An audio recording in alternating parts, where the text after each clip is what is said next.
Mga ka-wifey, samahan nyo kami and welcome back pala sa aking channel mga ka-wifey and mga kaibigan ko dyan. Kasama ko ang aking pamangkin, maglalakad lang kami papuntang palengke.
Ginagawang bagong Gaisano City.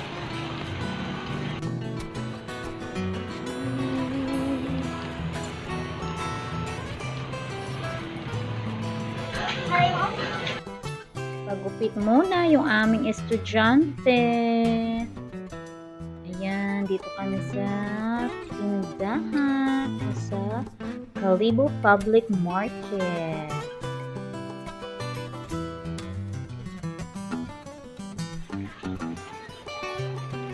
We're here at the market.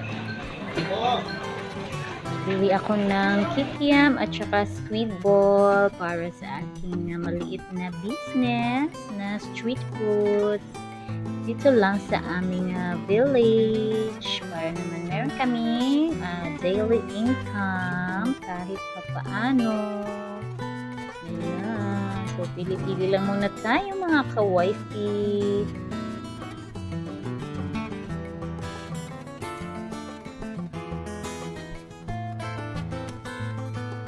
Wala.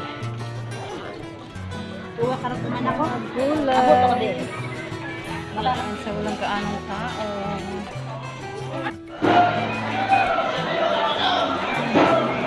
Sumakay na kami pa uwi mga ka-wifey and mga kaibigan ko kasi sobrang init na and medyo malayo-layo din kong lakarin.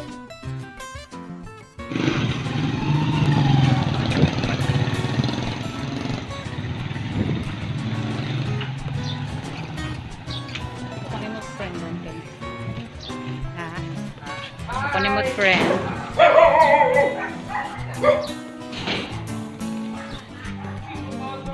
Kami doon sa kanto at maglakad para pauwi sa amin.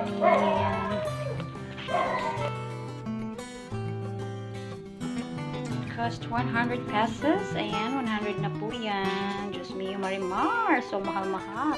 Ang ating ingredients. Gayat ko na siya. Ayan, ginayat-gayat ko na. May natira pa dito. Ayan. Ulami pa namin sa susunod mga araw. So, nagtitipid po talaga kami mga ka-wifey. Pero, syempre, gulay naman kasi. So, ihalo naman ito. Ginisang munggo with dahon ng ampalaya. Ang hirap talaga mag-video, lalo na pag ikaw lang din mag-isa. Nasa kabilang kamay yung cellphone, tapos yung kabilang kamay naman ang may ginagawa. Ay nako, ayan na yung mga munggo. 20 pesos yung munggo na yan. Hanggang sa hapunan pa na ulam namin, ginisang munggo. Hugasan lang po natin muna ito mga kawaifi bago natin iluto.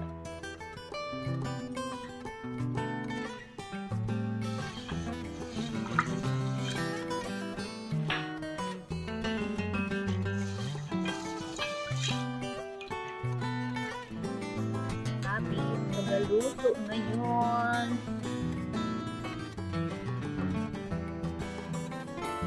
Unang ampalaya.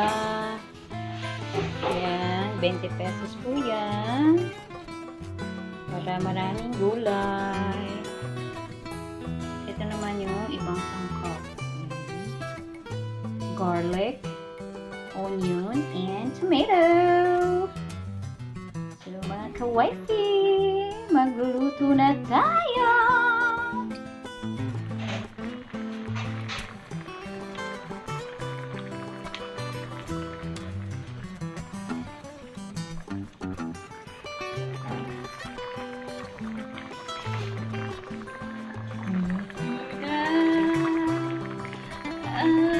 Ginisang munggo with pork.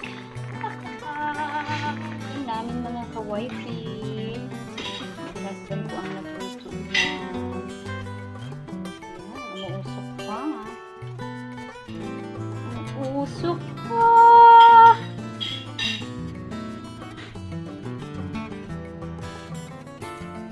Sikit po.